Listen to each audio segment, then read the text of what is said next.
साथियों, मैं अरविंद कुमार शर्मा लेखा प्रणाली से संबंधित एक और पहलू को लेकर के आपके सामने उपस्थित हूँ। आज हम लोग चर्चा करेंगे रिकॉर्ड कैश ट्रांजैक्शन की रिकॉर्डिंग में बरती जाने वाली सावधानियों के संबंध में। साथियों, जैसा कि हम जानते हैं कि कैश ट्रांजैक्शन की जब हम बात करते हैं तो कैश ट्रांजैक्शन में जो लेखा पुस्तकें इस्तेमाल की जाती हैं वो कैश बुक, कैश रसीद और कैश वाउचर फाइल। जब कैश ट्रांजैक्शन की बात करते हैं तो जब कैश रिसीट की बात करते हैं तो कैश रिसीट को हम कैश रिसीट बुक में दर्ज करते हैं और कैश रिसीट बुक की समस्त प्रविष्टियां कैश बुक में ले जाते हैं। इसी प्रकार से हमने पहले देखा कि कैश ट्रांजैक्शन का जो पेमेंट वाला हिस्सा होता है वो कैश वाउचर फाइल या कैश वाउचर के माध्यम से प्रोसेस होता है और कैश वाउचर फाइल से उस ट्रांजैक्शन को कैश बुक में लेकर के जाते हैं। तो साथियों, इस प्रक्रिया में कौन कौन सी सावधानियां रखने की आवश्यकता है, इन पर एक संक्षिप्त चर्चा करेंगे। सबसे पहले तो साथियों, कैश रसीद बुक एक महत्वपूर्ण पुस्तक है। कैश रसीद book cash transaction, cash receipt transaction को रिकॉर्ड करने की प्राइमरी पुस्तक है। कैश रसीद बुक के संबंध में परिपत्रांक C 241 लेखा रिमेट 1971-72 दिनांक 17/5/72 का परिपत्र है, जो कि सबसे पहला परिपत्र है। इस संबंध में नियम बताए गए हैं। इसके अलावा बाद में अनेक अन्य परिपत्रों के माध्यम से, जो कि आपके स्क्रीन पर दिखाई पड़ रहे हैं, इस संबंध में कैश, कैश रसीद और कैश संबंधी लेखा पुस्तकों के रखरखाव संबंधी निर्देश समय समय पर जारी किए गए हैं। साथियों, आपकी स्क्रीन पर कैश रसीद बुक का फॉर्मेट दिखाई पड़ रहा है। कैश रसीद बुक को जारी करते समय या कैश रसीद बुक को जारी जब भी निर्गमित किया जाता है तो उसका स्टेशनरी इन स्टॉक रजिस्टर में अंकन अवश्य किया जाना चाहिए। वस्तुतः साथियों, बैंक की शाखा और क्षेत्रीय कार्यालयों के प्रयोग हेतु कैश रसीद मुख्यालय लखनऊ द्वारा छपवाकर उपलब्ध कराई जाती है। कैश रसीद छपवाने का अधिकार शाखा या जिला या क्षेत्रीय कार्यालय स्तर पर किसी को प्रदान नहीं किया गया है। कैश रसीद बुक केवल और केवल प्रधान कार्यालय पर छपवाई जाती है। यहीं से शाखा, जिला और क्षेत्रीय कार्यालय को भेजी जाती है।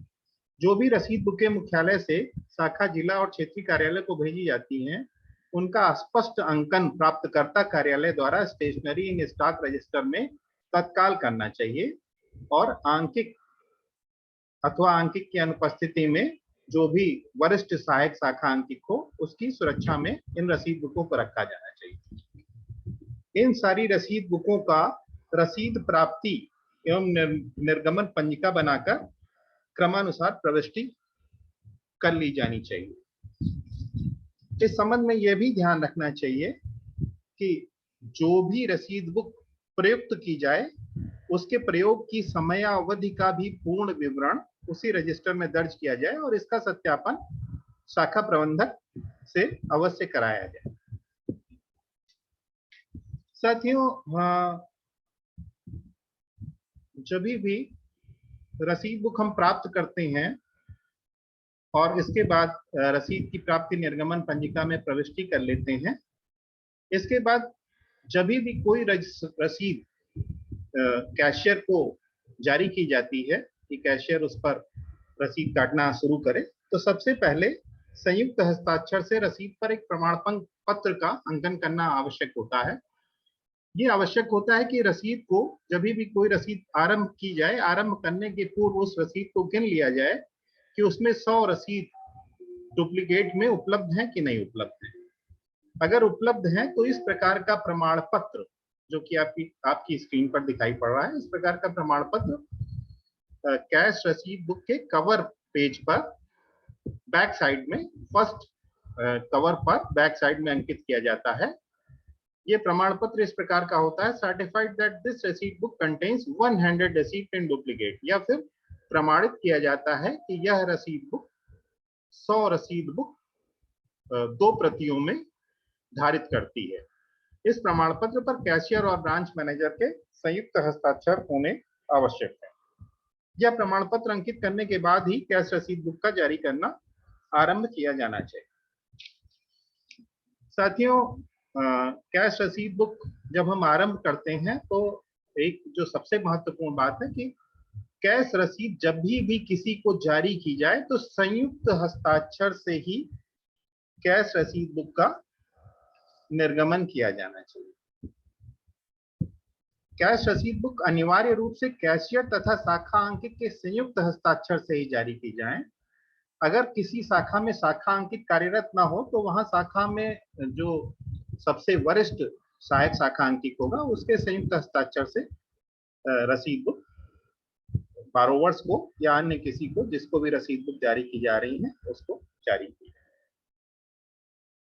साथियों, इस संबंध में एक चीज ये भी उल्लेख करने वाली बात है कि ऐसे कई मामले प्रकाश में आए हैं विगत वर्षों में कि पता चल रहा है कि उसी कैशियर ने रसीद जारी की है और उसी कैशियर ने ऋण खाते में प्रविष्टि कर दी है, जबकि स्पष्ट नियम यह है कि जिस शाखा के जिस कैशियर द्वारा रसीद निर्गत की गई है तो उसके द्वारा ऋण खाते में प्रविष्टि न की जाए। कैशियर से भिन्न व्यक्ति ही लोन लेजर में धन प्राप्ति की प्रविष्टियां करे और इसके प्रमाण स्वरूप अपने हस्ताक्षर लोन लेजर पर करते हुए अपने नाम और पदनाम की मुहर भी अवश्य लगाए।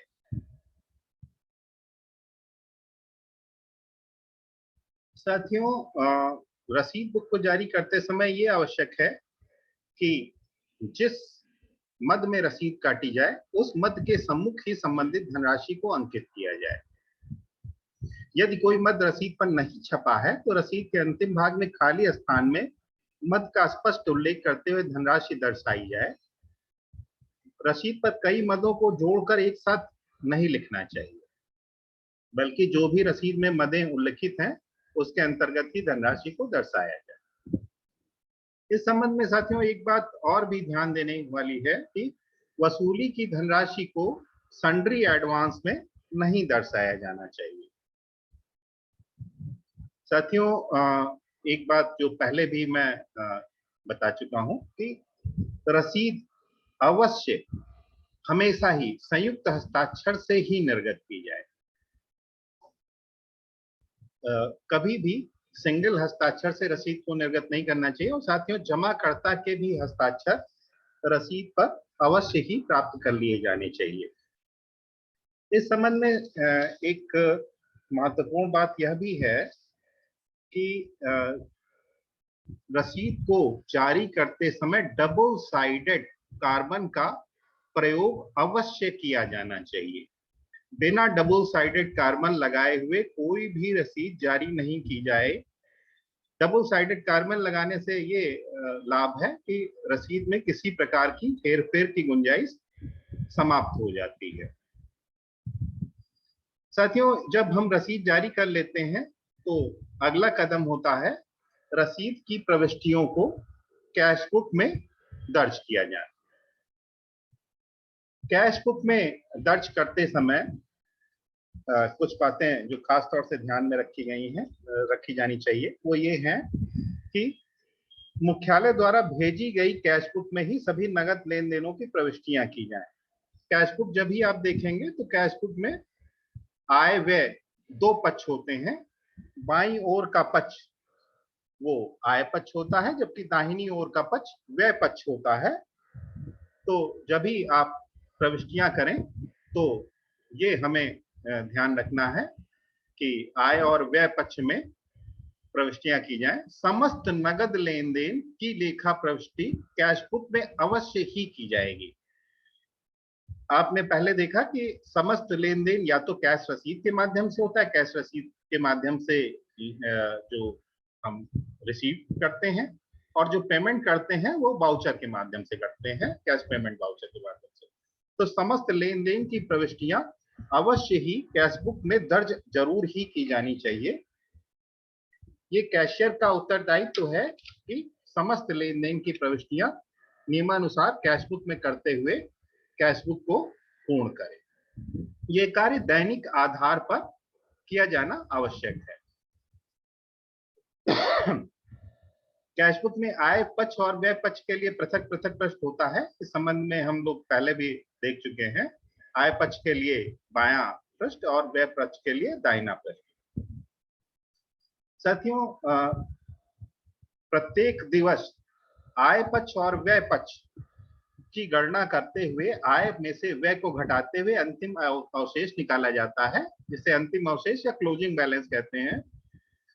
गत दिवस के क्लोजिंग बैलेंस को अगले दिन के ओपनिंग बैलेंस के रूप में अग्रनीत किया जाता है, फॉरवर्ड किया जाता है। यानी मान लीजिए कि 1 मई का क्लोजिंग बैलेंस 10,000 रुपए है, तो 2 मई का ओपनिंग बैलेंस 10,000 रुपए से स्टार्ट होगा।